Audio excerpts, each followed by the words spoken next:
చేపల కూర అంటే ఎవరికి ఇష్టం ఉండదు చెప్పండి. మరి అలాంటి వారి కోసమే ఈ recipe. Hi friends, welcome to our channel.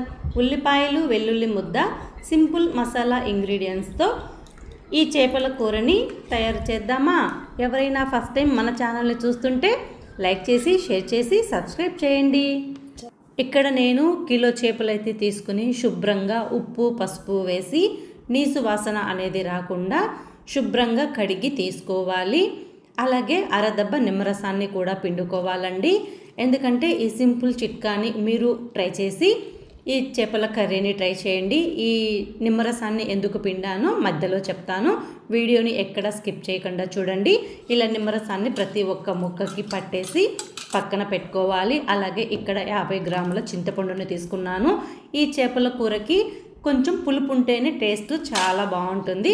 మీకు తగినంత చింతపండు తీసుకొని ఇప్పుడు వేరొక ప్యాన్ తీసుకుని స్టవ్ ఆన్ చేసుకొని అందులో 4 ఎండుమిరపకాయలు, అర టీ స్పూన్ మిరియాలు, అలాగే మెంతులు ఒక 10 నుంచి 15, జీలకర్ర 1/2 టీ స్పూన్, ధనియాలు ఒక 2 గుప్పిళ్ళు అయితే తీసుకోండి. ఇందులో కొంచెం ధనియాల పొడి కూడా ఎక్కువగానే ఉండాలి.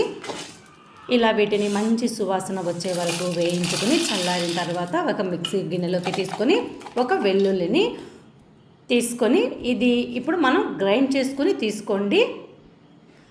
వెల్లుల్లి కూడా కొంచెం ఎక్కువగానే ఉండాలండి. ఇలా మెత్తగా చేసుకొని పక్కన పెట్టుకోండి. ఇప్పుడు వేరొక ప్యాన్ తీసుకొని స్టవ్ ఆన్ చేసుకొని అందులో డీప్ ఫ్రైకి సరిపడా ఆయిల్ వేసుకోండి. ఈ చేపల కూరలో ఆయిల్ కూడా కొంచెం ఎక్కువగానే ఉండాలండి. ఇందులో ఇప్పుడు కొంచెం ఆవాలు, జీలకర్ర వేసి ఈ పోపు చిటపటలాడిన తర్వాత మళ్ళీ ఇంకొక వెల్లుల్లిని కచ్చా పచ్చాగా దంచుకొని వేసుకొని కలర్ మారేంత వరకు ఒక మీడియం సైజులో ఉన్న ఉల్లిపాయని చిన్న ముక్కలుగా కట్ చేసుకొని వేసుకొని 2 పచ్చిమిరపకాయలు కట్ చేసుకొని అలాగే 2 పచ్చిమిర్చి కూడా వేసి కలర్ మారేంత వరకు వేయించుకొని మనం శుభ్రంగా కడిగి పెట్టుకున్న చేప ముక్కలని కూడా ఇప్పుడు ఈ ఫ్రైలో వేసుకోవాలండి. ఇప్పుడు ఈ ఫ్రైలో వేసుకున్న ఈ ముక్కలని బాగా వేయించుకోవాలి. చూడండి, ఇలా వాటర్ అంతా రిలీజ్ అయినప్పుడు ముందుగా కలిపి పెట్టుకున్న చింతపండు రసాన్ని అలాగే కొద్దిగా నీళ్లు కూడా చూసుకొని మీకు పులుసు ఎంత కావాలో చూసుకొని వేసుకోండి. ఇప్పుడు మళ్ళీ ఒకసారి గరిటెతో ఇలా కలపాలి. ఇలా మనం చేప ముక్కలని ఆయిల్లో వేయించి ఇలా మళ్ళీ గరిటెతో కలుపుతూ ఉంటాం కదా, అలాంటప్పుడు చేప ముక్కలు విరిగిపోతాయని చాలామంది భయపడుతుంటారు. అందుకేనండి నేను ఇక్కడ అరదబ్బని నిమ్మరసాన్ని పిండుకున్నాను. చేప ముక్క ఎక్కడ విరిగిపోకుండా వస్తుంది. అలాగే రుచికి తగినంత సాల్ట్ కూడా వేసుకొని మనం ముందుగా గ్రైండ్ చేసి పెట్టుకున్న వెల్లుల్లి ముద్దని కూడా ఇందులో వేసుకొని ఇలా వీడియోలో చూపిస్తున్నట్టు బాగా కలుపుకోండి. కారం మీకు తక్కువైంది అనిపిస్తే ఇక్కడ 1 టీ స్పూన్ కారం, అలాగే గరం మసాలా 1 స్పూన్ వేసుకోండి, సరిపోతుంది. ఇలా మసాలాలన్నీ బాగా కలిసిపోయేటట్టు మళ్ళీ ఒకసారి ఇలా గరిటెతో కానీ మనం చేత్తో అయినా వాటిని బాగా కలుపుకోవచ్చు.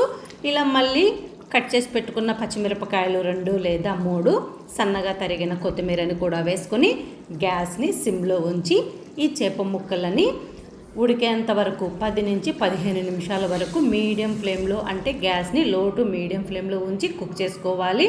ఒకవేళ పెద్ద ముక్కలైతే 20 నుంచి 25 నిమిషాల వరకు టైం పడుతుందండి. అంతేనండి చేపల కూర.